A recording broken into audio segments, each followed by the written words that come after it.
provoca reunir es que los cristianos judíos están pidiendo que los gentiles sean circuncidados y que sigan las tradiciones de Moisés. Es decir, que para ellos no es suficiente lo que Pablo le ha predicado a los gentiles. Recuerden que Pablo les ha dicho que todo lo que necesitan es creer que Jesucristo es enviado de Dios, que murió y resucitó, y que al creer entonces ellos serán salvos. Eso lo ha predicado y se puede notar en el libro de los Hechos, como también en las cartas que él escribió. Entonces, los judíos no están de acuerdo con eso, creen que el gentil que sea convertido también debe ser circuncidado y debe seguir las tradiciones, es decir, se les debe imponer las tradiciones de los judíos, ¿no? Entonces, ese es el desacuerdo. Ahora vemos que hay una discusión durante el concilio, no dice el texto cuánto duró el concilio en términos del tiempo, pero sí se nota que hubieron testimonios, uno de ellos y que es clave, podemos notarlo, es el del apóstol Pedro, que ya había tenido la experiencia de haberle predicado a los gentiles en la casa de Cornelio. Entonces, el testimonio de él pesa, es bastante fuerte para, para las conclusiones que este concilio eh, decide eh, imponer o compartir con los gentiles. Entonces, las conclusiones son pedirle a los gentiles que está bien, que no tienen que seguir las tradiciones, que no tienen que circuncidarse, pero que sí le recomiendan que se abstengan de lo que es la idolatría, la, si no entendí, si no escuché mal, la fornicación y, y de la sangre de ahogado, que no coman sangre de animales ahogados. Entonces, esas son las recomendaciones y son cuestiones que eran viables, es decir, que los gentiles sí podían aplicarlas a su vida cristiana cotidiana. Entonces, ese primer concilio se lleva a cabo precisamente para resolver un asunto difícil en el cristianismo, precisamente en el primer siglo, y sobre todo entre judíos y gentiles. Hay algunos aprendizajes, sin ninguna duda, de este concilio, y uno de ellos es que los judíos aprendieron que sus tradiciones estaban bien para ellos y que podían y debían seguirlas practicando, pero que no necesariamente influían en la salvación de los gentiles, que tenían otras costumbres y otros aspectos culturales diferentes a los de los judíos. Alguna enseñanza o aplicación que podemos tomar de ahí es que no todas las costumbres que tenemos como una iglesia determinada o específica, tenemos que necesariamente imponérselas a otras congregaciones o a otros creyentes, porque nos pueden servir a nosotros, pero no necesariamente le van a servir a otros creyentes. Lo importante es que la gente pueda creer en Cristo, que Él es el Salvador de sus vidas. Lo demás son aspectos meramente culturales. Pero bueno, eso es en sí el primer concilio. No sé si tengan algún comentario sobre ese pasaje, porque en la historia se empiezan a dar otros concilios obligados por asuntos que surgen dentro del mundo fuera de lo que es el cristianismo, o sea, el mundo que provoca y a veces líderes que también han pertenecido al cristianismo, pero que se levantan con algunos aspectos eh, que son controversiales o que van en contra de lo que los cristianos hasta ese momento han creído. Entonces, el primer concilio, hermanos, se lleva a cabo, no es el primero, pero digamos, tal vez el segundo concilio que registra la historia es el que se lleva a cabo en la ciudad de Nicea en el año 325 después de Cristo. Ahora, ¿qué es lo que busca resolver este concilio? busca resolver una herejía, ¿verdad? Una enseñanza distorsionada de un personaje llamado Arrio, que es una especie de cristiano gnóstico que negaba la verdadera divinidad de Jesucristo. El Concilio de Nicea fijó la ortodoxia o la enseñanza cristiana al definir que el Hijo es consustancial con el Padre, y para eso usó una palabra del lenguaje de los griegos que es homousios, que significa de la misma sustancia o consustancial con el Padre. Entonces, parece sencillo, no es tan simple como lo que dice este cuadro, este slide. Porque Arrio empieza a proclamar que Jesucristo en realidad es un hijo de Dios, o es el hijo, digamos, perfecto de Dios, pero que en realidad no es de la misma sustancia, no es de la misma esencia, es creado, ¿verdad? Es subordinado al Padre.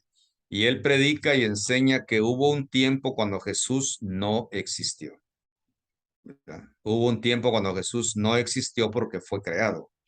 Entonces, los creyentes tuvieron que elaborar una teología que pudiera hacerle frente a esta enseñanza, porque para ellos hasta ese momento asumían que Jesucristo, el Hijo de Dios, había sido resucitado por el poder del Padre y que era Dios mismo, ¿verdad? Por eso San Pablo en el capítulo 2 de Filipenses le llama el Kyrios, ¿verdad?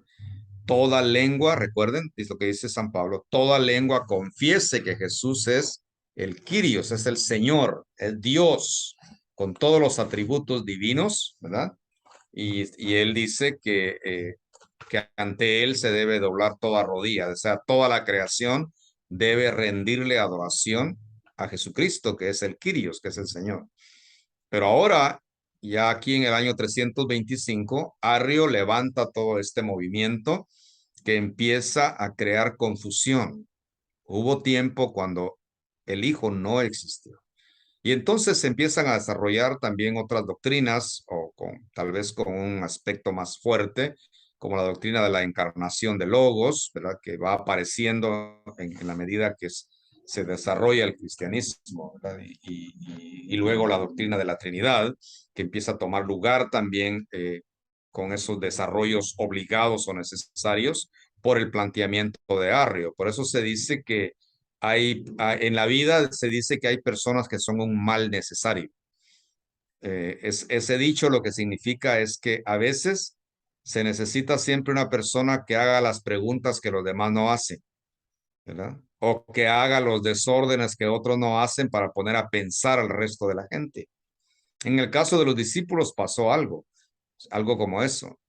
Tomás dijo, a mí no me pueden dar ustedes a tole con el dedo, es otro dicho del mundo, ¿no? Si yo no veo las señales de los clavos y el costado de Jesús, yo no puedo creerles a ustedes, ¿verdad? Entonces, eh, eh, cuando Jesús se aparece, pues Tomás realmente cae de rodillas y termina reconociendo quién es Jesús. Pero esa pregunta de que si yo no veo, no creo, probablemente es el mismo planteamiento que los discípulos quisieron haberse hecho, pero no tuvieron el valor de hacerlo. Tuvieron la duda, pero no se animaron. Entonces, a eso es lo que se le llama que algunas personas son un mal necesario. Entonces, Arrio es un mal necesario porque si él no levanta esa postura o ese planteamiento de que Jesús no era el Hijo auténtico y Dios mismo, entonces no tuviéramos tampoco hoy esta ortodoxia tan desarrollada donde ahora lo creemos y lo confesamos que Jesús es de la misma esencia y de la misma sustancia con el Padre y que por eso es Dios. Entonces el término, de nuevo, homousios, significa eso, de la misma sustancia. Entonces esa es la conclusión del Concilio de Nicea. Tomen nota de esto porque en el último examen puede venir algo de esto. Entonces traten de ir a eh, anotando algunos de estos términos. La herejía entonces fue que Jesús no era divino y la conclusión que es consustancial con el Padre, o sea, son de la misma sustancia. La palabra no bíblica consustancial, entonces, aquí es introducida en el credo para defender con términos nuevos la peculiaridad de la fe cristiana profesada desde sus orígenes. Jesucristo es el Hijo encarnado de la misma sustancia que el Padre, unido esencialmente al Padre. Entonces, cuando dice aquí términos nuevos, esto es un poquito controversial para algunas personas que sostienen y afirman que no creerían ninguna otra palabra, ninguna otra cosa que no venga literalmente de la Biblia, ¿verdad? Bueno, estos creyentes tuvieron que apelar a términos no bíblicos hasta ese momento para poder desarrollar lo que hoy nosotros tenemos como la doctrina de Jesucristo o la cristología. Tuvieron que apelar a eso. Entonces, no existían en el escrito sagrado los términos encarnación, los términos Trinidad, pero ellos fueron desarrollando y utilizando esos términos para dejarnos a nosotros el legado que ahora tenemos. El siguiente concilio se lleva a cabo en el 381, es decir, que esto de alguna manera dejó resuelto el problema de Jesús como el Hijo de Dios consustancial con el Padre, pero quedó todavía un asunto relacionado al Espíritu Santo.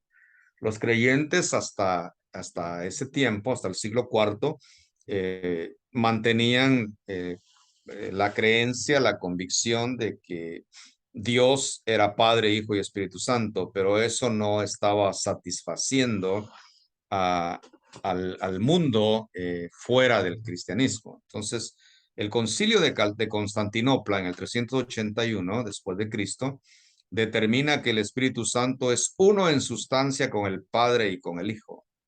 Constantinopla fue llamado en el 381 por Teodosio, dice, sobre todo para enfrentar el arrianismo, la herejía que había sido sometida temporalmente por el primer concilio. Es decir, que los arrianistas no se quedaron conformes con la conclusión del concilio de Nicea del 325 y entonces empiezan a presentar cuestionamientos con relación a la persona del Espíritu Santo.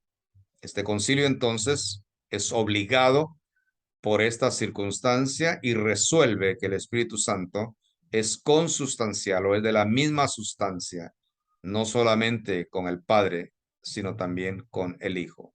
Eso es importante por el desarrollo de la Trinidad.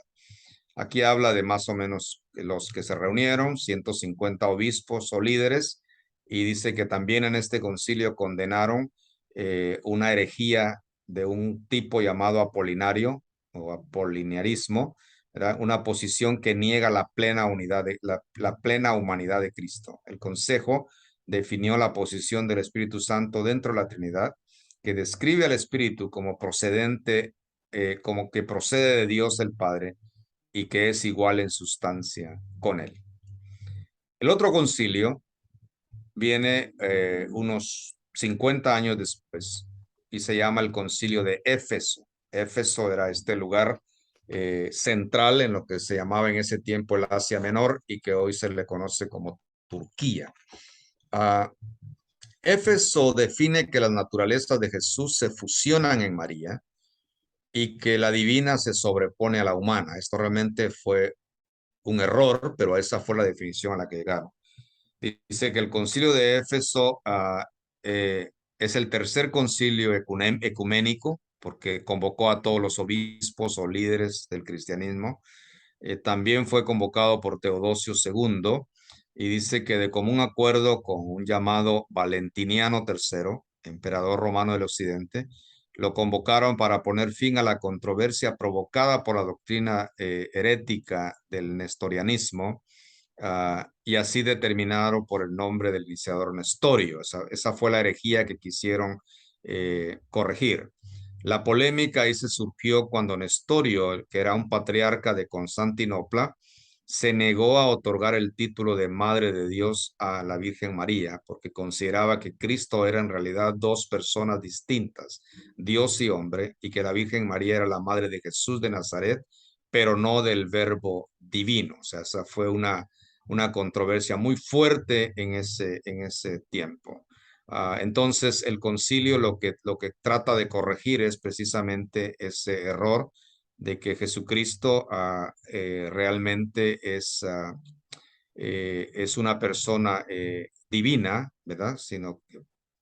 Perdón, corregir el problema del nestorianismo que negaba que María fuera madre de la parte divina de Jesús, o sea, que María era madre solamente de Jesús humano, ¿verdad? Ellos trataron de corregir esa situación, pero en realidad en este concilio no quedó resuelto del todo el problema del nestorianismo.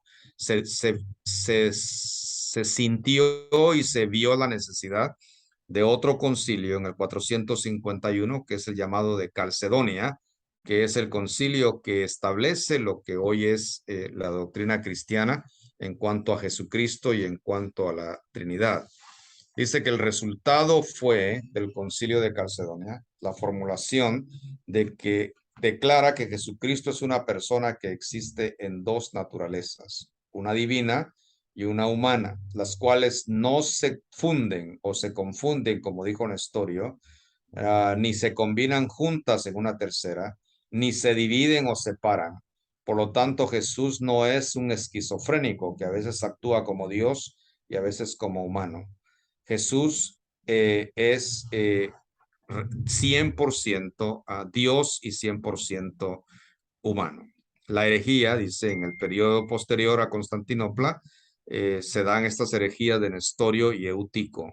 El primero postula una doble personalidad, es decir, como que Jesús fuera bipolar o esquizofrénico. Mientras que el segundo, en respuesta a Nestorio, declara que Jesucristo encarnado tenía una sola naturaleza, es decir, que se fusionó, se hizo una sola persona. Nestorianismo fue derrotado por el Concilio de Éfeso, pero el eutiquianismo fue confirmado por el llamado Consejo de Roberts, celebrado en Alejandría en 449.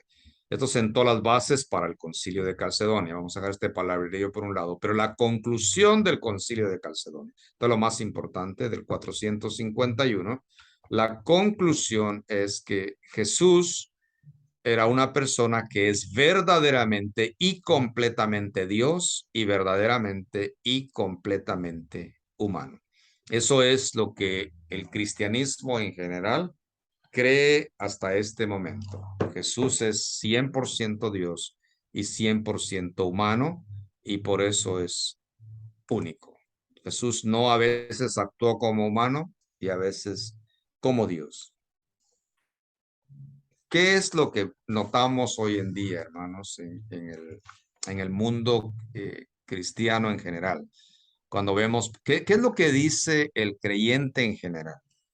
Cuando pasa su vista por pasajes como, por ejemplo, la historia, cuando Jesús es llevado o es conducido o él mismo se conduce hacia el famoso huerto del Getsemaní, y que dice Lucas o San Lucas que ahí fue una agonía tremenda para Jesús, que de su frente caen como gotas de sangre y que en un momento Jesús exclama y dice, Padre, si es posible, que pase de mí esta copa.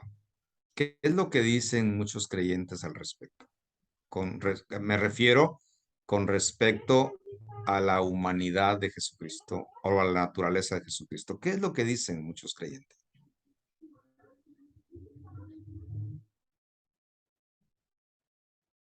O por ejemplo, cuando dice, ¿por qué me has abandonado en la cruz? ¿Qué es lo que escuchamos acerca de muchos creyentes que probablemente no están familiarizados con el concilio de Calcedonia?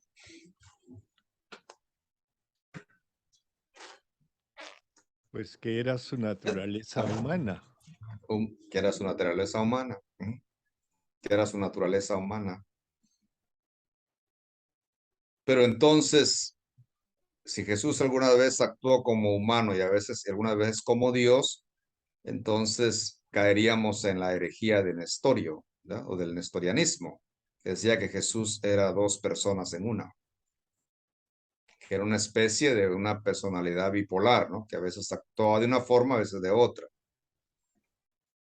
Eutico dijo que se fusionó, Jesús, el logos y la personalidad humana se fusionaron, se hicieron una sola, es decir, una mezcla. Pero Calcedonia dice que no, dice que Jesús es el ser que tiene dos naturalezas completas, una humana y otra divina. Pero justo, Y que según los teólogos es la ortodoxia o la doctrina que se maneja hasta el día de hoy, ¿no? Que Jesús es humano y divino a la vez, no que pero se mezcla no que ni que una vez actúa de una forma de otra. Sí, Pepe, adelante. sí, pero es que sí, su naturaleza perfectamente humana estaba actuando en ese momento, estaba reaccionando como un ser humano perfecto, Ujú. ¿verdad? No contradice a las conclusiones del concilio, de alguna manera. Es la respuesta, no la tengo toda, por supuesto, ¿no? Pero es más o Ya, menos claro, la por supuesto. respuesta. Claro. Ujú, Sí. ujú. No, claro, yo creo que no podemos pretender que tengamos respuestas completas para todo, ¿no? Pero entonces, hermanos, hermana Jessica, hermano Salomón, si Jesucristo, como dijo Nestorio, pero recuerden que los obispos lo consideraron una herejía, algunas veces actuó como humano, en este caso, y a veces como divino. Si eso es verdad, entonces podríamos decir que Dios que decide encarnarse eh, en la persona de Jesús no es capaz de sufrir por su creación. Ujú.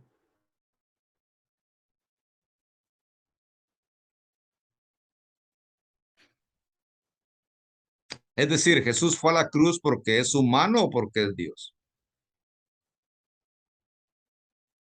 Porque Él es Dios, ¿no? Porque necesitamos un Salvador.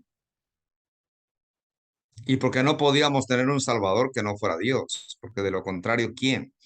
¿Verdad? El Chapulín Colorado está claro que no nos iba a poder salvar, ¿no? Eso solamente es en las series de televisión, ¿verdad? ¿Quién podrá ayudarnos? Pero en la vida real, con esta cantidad de maldad y de pecado, solamente Dios que es capaz de sufrir. Entonces, el Concilio de Calcedonia tiene razón en el sentido de que Jesucristo, eh, para el razonamiento nuestro, algunas veces fue humano, algunas veces divino, pero lo que concluye el Concilio de Calcedonia es que Jesucristo todo el tiempo actuó como Dios y como humano.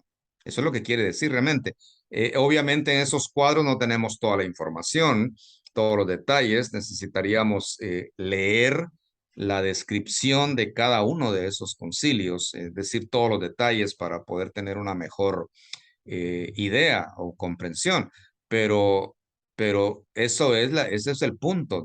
La teología del concilio es que Jesucristo actuó siempre como Dios y como humano, no algunas veces como, sino siempre. Ya, yo sé que es un poquito complicado tal vez asimilarlo, pero esa es la teología del concilio, ¿no? De la conclusión del concilio de Calcedonia. Sí, hermano Pepe, adelante. Claro, como dijo la hermana Jessica, él vino para morir, pero el tema ahí también es, también, ¿no? Es el tema de la expiación, ¿no? Es decir, eh, el ser humano se había rebelado contra Dios, pecó, ¿verdad? ¿Y cuál sería el pago justo? Solamente ¿no es cierto? Alguien justo, ¿verdad? Alguien Ujú, divino que pudiera pagar por nuestros pecados, ¿verdad? Este, ahora, pero usted expuso el caso del huerto de Getsemaní, ¿verdad? ujú, ujú, Donde, en la cruz, realmente eh, sufriendo y protestando, ¿verdad? Pero también podemos poner el monte de la transfiguración, ¿verdad? Donde su naturaleza cambió y el cuerpo reflejaba, ¿no? A través de no es que las ropas reflejaran, sino era lo que salía de detrás de esa, del cuerpo divino, salía Su gloria. su gloria, ¿verdad? Ahora, esto Ujú. que es post-resurrección es una manifestación realmente de su naturaleza perfectamente divina en ese momento. Bueno, bueno, sí, sí. Y, y también hay que recordar que lo que Jesús le dice a sus discípulos, versículos anteriores, ¿no? El contexto. Les aseguro que algunos de ustedes no morirán o no gustarán la muerte antes de ver al Hijo del Hombre venir en su gloria, ¿no? Es decir, es una especie de respuesta o de cumplimiento a esas palabras, a esos discípulos, ¿no? En realidad, ustedes probablemente no se imaginan o no se han imaginado lo que es la gloria de Dios, o sea, lo que es la vida eterna, la vida sin estos aspectos aquí materiales y humanos que nos distraen y que nos hacen pecar. Y entonces la transfiguración es una especie de un adelanto, una antesala o una probada de lo que es realmente la vida resucitada con Cristo, ¿no? O sea, la gloria de Dios, ¿no? O sea, y las palabras claves ahí, tanto en Lucas como los otros evangelios, eh, marcan realmente la pauta, ¿no? Para la comprensión de esta historia, cuando dice, a Él escuchen, porque Él es el eterno, o sea, Él es el divino, es Dios, porque recuerden que ahí aparecieron tremendos figurones, dicen los comentaristas deportivos, ¿no? Como Moisés y Elías, ¿no? Que eran realmente todos unos baluartes y columnas del judaísmo, pero y ellos estaban acostumbrados a venerar a Elías y a escuchar a Moisés a través de la Torá, de todo lo escrito, ¿verdad? Tenían una reverencia increíble por Moisés, pero la voz celestial no dice escuchen a Moisés o a Elías, sino a Él escuchen. Él es mi Hijo amado y a Él deben escuchar, ¿no? Entonces, sí, es toda una revelación impresionante para esos tres discípulos a quien Él escogió. Pero no sé, Salomón, si tengas algún comentario sobre esto, ¿no? Sobre las naturalezas perfectas de Jesús, humana y divina. Ya. Y por ahí viene una serie de otras cosas, ¿no? Que tal vez hoy no tengamos el tiempo, en otra ocasión, tal vez podamos eh, hablar un poco más de eso sin compromiso de clase. De pronto por ahí nos juntamos a medio camino con Jessica, con Salomón, con Pepe y con otros hermanos y nos tomamos un café tranquilamente y hablamos libremente de estos temas. Son fascinantes realmente estos temas, ¿no? Pero uno de los temas es de que Jesucristo dice, perdón, San Pablo dice que Jesucristo por un lado es el Adán perfecto, ¿no? Es el Adán que no falló, pero por otro lado dice que tomó forma humana. Y al tomar forma humana, la forma humana es pecaminosa. Y la pregunta de reflexión o de discusión es si Jesús realmente nació en pecado, ¿verdad? Si su naturaleza realmente fue pecadora o fue objeto del pecado como la de Adán. Y ahí van a venir una serie de respuestas que no las vamos a dar hoy precisamente, ¿no? Pero es interesante el tema, ¿no? Porque por lo menos lo que dice Pablo, ¿no? O sea, y Pablo hace pensar a la gente para bien o para mal, o nos hace pensar, ¿no? Pero bueno, vamos a volver un poquito a los concilios porque el tiempo se nos está yendo y ver algunas conclusiones de esto, ¿no? Entonces, el resultado de los concilios aquí está un poquito más gráfico, más específico. Nicea, la herejía que se trata de atacar o resolver es la de Arrio. Jesús es creado, aquí dice creado, pero es creado, obviamente, eh, por Dios y está subordinado al Padre. Pero la doctrina que se establece es que Jesús es consustancial con el Padre. Recuerden que usó la palabra homocíos o homocíos.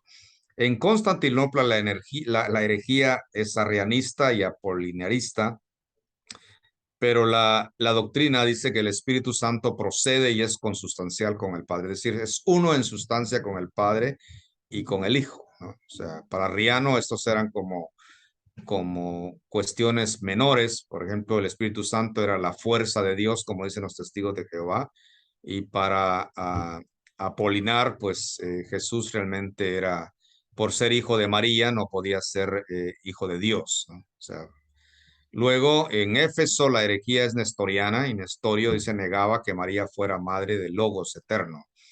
No podía caber en su cabeza. Pero la doctrina define que las dos naturalezas de Jesús se fusionan en María y que la divina se sobrepone a la humana.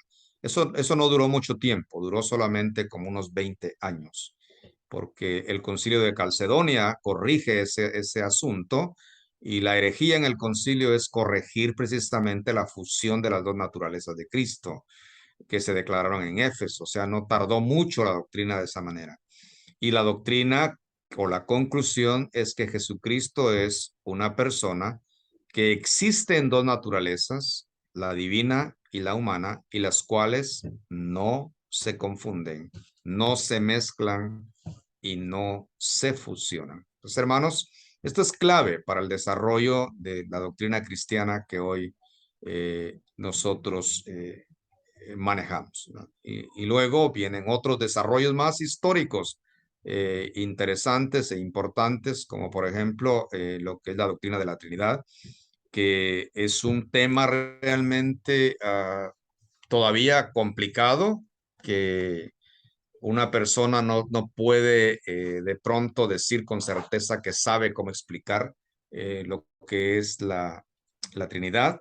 Y por ahí uno de los teólogos más importantes del finales del siglo XIX, principios del siglo XX, llamado Karl Barth, si no estoy mal, él dijo algo como esto con respecto a la Trinidad. Dice que entender o querer explicar la Trinidad de Dios es como querer explicar cómo es posible que una vaca negra que come hierba verde produzca leche blanca.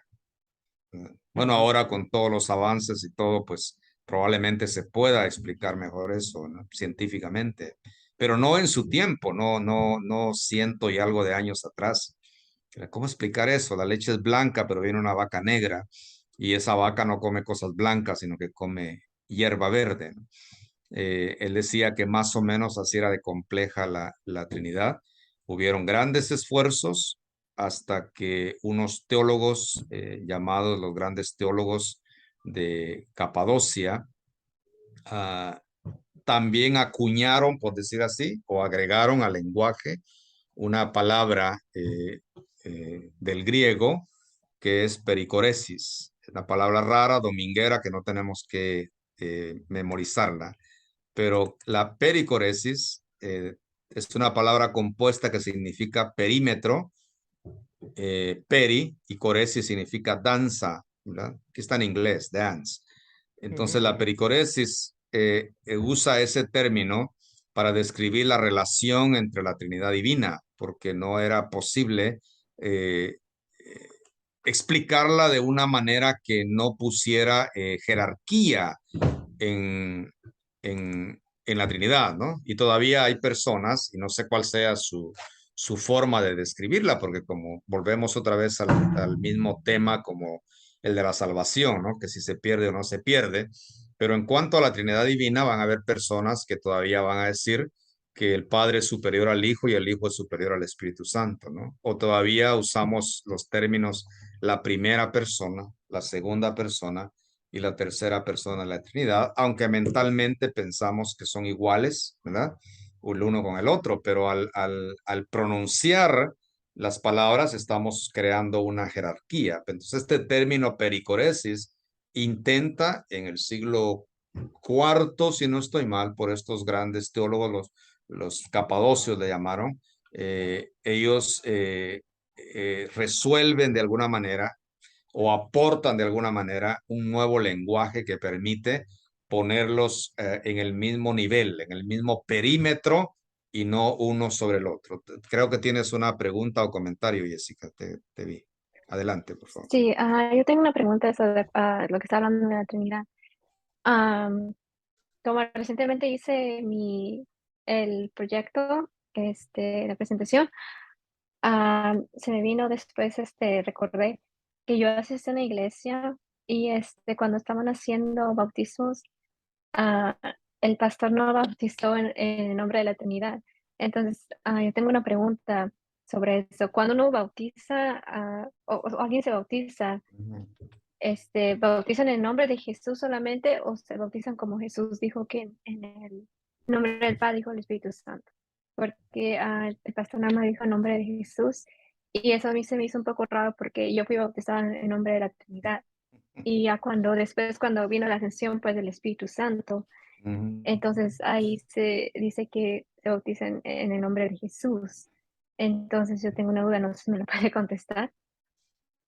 Bueno, ¿Cómo se...? vamos a tratar, Jessica. Tu pregunta está es relevante, de hecho es Sí. relevante tu pregunta, y no está tan fuera del tema que estamos hablando, pero quisiera, antes de dar mi punto de vista, quisiera escuchar si Pepe o Salomón tienen algo que responder a esta pregunta, que es una buena pregunta. Bueno, no voy a responder a la pregunta, sino me sonreía porque una vez, hace años, una hermana me preguntó, porque iba a otra iglesia también, ¿no? Presbiteriana, Mm, pero ella estaba en la iglesia presbiteriana en San Rafael, pero yo iba a otra iglesia también, ¿no? Me preguntó, oye, pero el pastor me ha dicho que me bautice. Yo ya me bautizó. No, pero no te has bautizado como un bautismo adicional en el nombre de Jesús, como una cosa nueva. Y, ah, mm, mm, lo mismo mm, que Jessica. mm, mm. Salomón, ¿tienes algo que aportar a esto? No, No. no, Bueno, Jessica, el asunto está en esto, no sé, hasta donde yo puedo entender. Ah, Algunas personas e iglesias, inclusive completas, están bautizando en el nombre de Jesús porque eso es lo que manda el apóstol Pedro, ¿verdad? En el libro de los Hechos.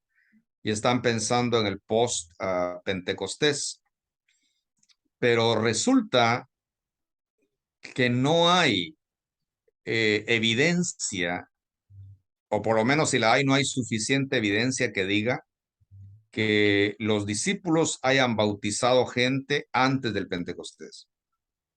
Como para decir, antes del Pentecostés se bautizaba en el nombre del Padre, el Hijo y el Espíritu Santo.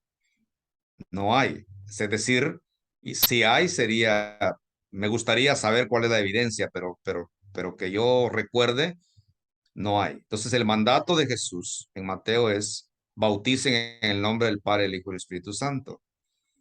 A los discípulos les dijo Jesús en Hechos 1:8: me serán testigos en Jerusalén, Samaria, Judea, hasta el último de la tierra. Es decir, ustedes van a ir al mundo siendo testigos míos. Es decir, ustedes van a testificar lo que yo he sido y lo que yo les he enseñado.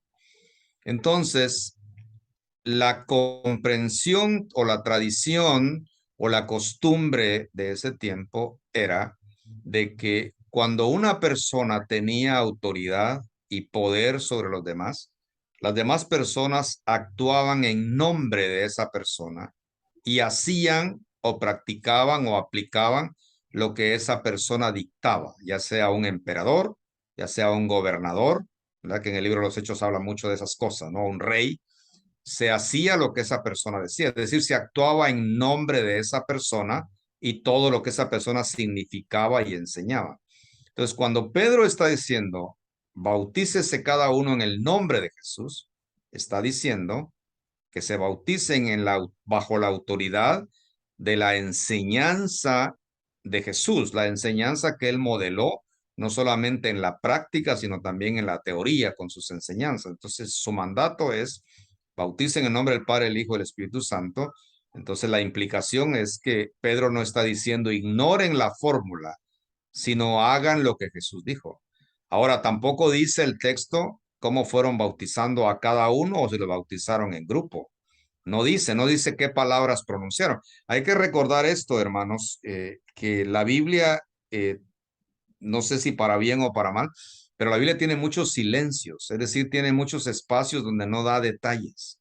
¿verdad? Solo hay cosas puntuales, pero sin los detalles que nosotros quisiéramos. Porque, ¿cómo resolveríamos este problema sin acudir a la cultura o a la tradición del tiempo de los apóstoles? Lo resolveríamos si Pedro hubiera dicho en el nombre de Jesús, pero mis 11 compañeros, que recuerden que ya está Matías ahí incluido, los van a ir bautizando por familias o individualmente, y ellos van a pronunciar las palabras de Jesús, ¿verdad?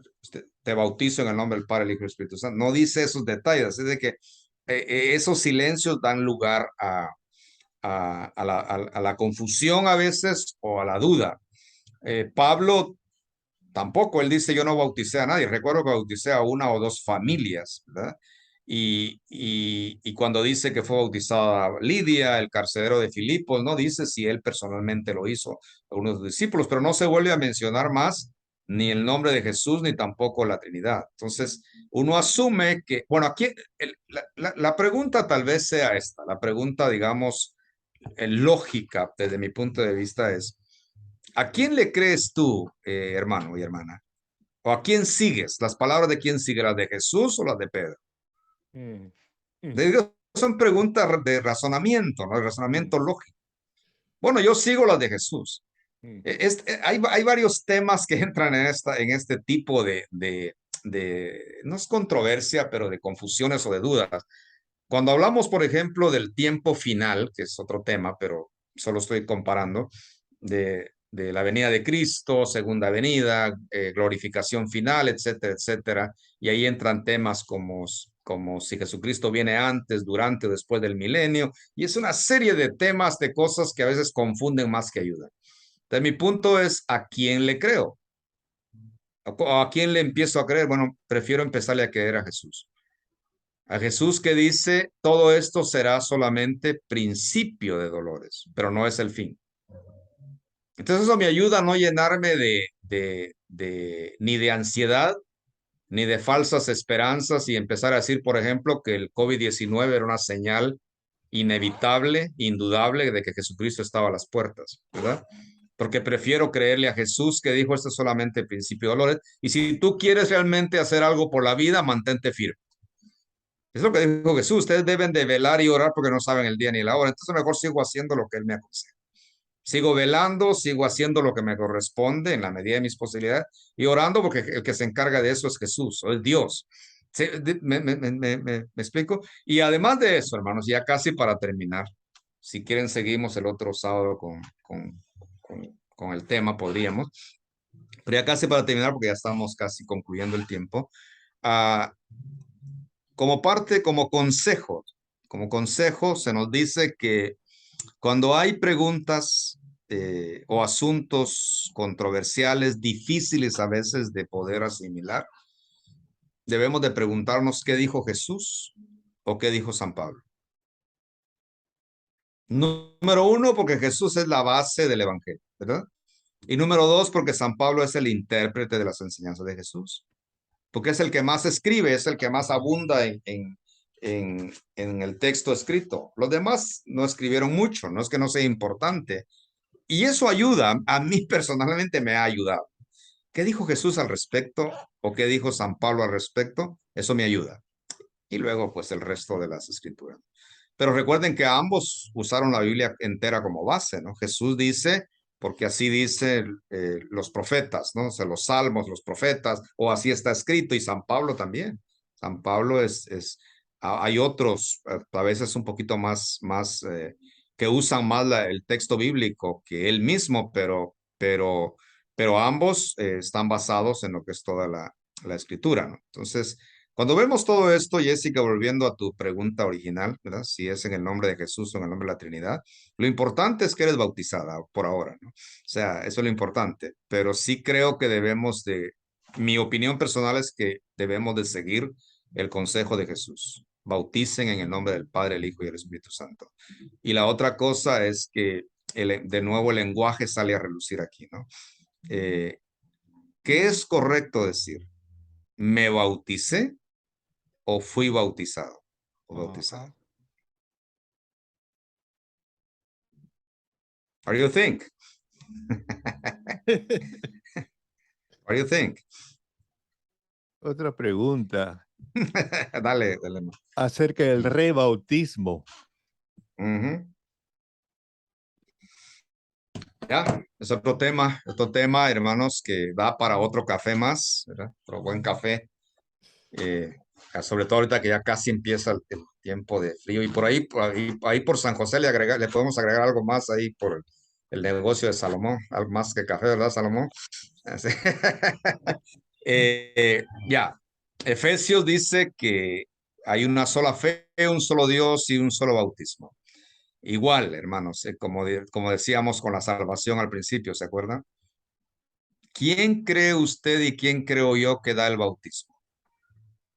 ¿Dios o el ser humano o el ministro o el sacerdote o pastor o evangelista, etcétera? ¿Quién lo da? Lógicamente, si lo da Dios, no necesito ser rebautizado por nadie. Si lo da la iglesia a través del fulano de tal, pues probablemente me va a quedar la duda si fue bueno o malo y me vuelvo a rebautizar o pido que me rebauticen, ¿no? Pero personalmente yo creo que el bautismo es un don de Dios porque fue anunciado por Jesucristo. Fue anunciado por Jesucristo y yo creo que no es necesario rebautizarse. Es mi opinión personal. Es mi Bautismo opinión. bautismo de niños. Uf, no, El, esto va para el largo. Así que, bautismo salva. sí. Así que si quieren organizar, hermanos, lo que le llaman los intelectuales, una tertulia, un momento para conversar, por ahí, pues digan y a lo mejor nos acomodamos con el tiempo y nos pasamos un buen rato platicando y tomando algo, café, un buen café que ahorita se me está antojando también. Muy bien, hermanos, creo que ha sido una clase, una conversación, un tiempo muy productivo, por lo menos para mí, desde mi punto de vista. Espero que Dios nos siga ayudando y recordemos esto, hermanos. A mí me gustó mucho esto que escuché hace años en un salón de clases cuando estaba en el seminario. Al final, ustedes y yo, puede ser que estemos equivocados, que no tengamos la razón, pero el que no se equivoca es Dios. Y el que siempre tiene la razón es Dios, y así que Dios está con nosotros porque Él lo prometió por medio de Jesús. Yo estaré con ustedes todos los días hasta el fin. Mientras Jesús esté con nosotros, siempre habrá posibilidad de estar con la verdad, cerca de la verdad, ¿verdad? O teniendo la verdad en el corazón. Que Dios les bendiga, que tengan un excelente fin de semana. Amén. Hasta la próxima. Hasta la próxima. Pepe, si te puedes quedar un minuto nada más ahorita que cierre. Solo quiero sí, preguntarte algo, aprovechando. seguro.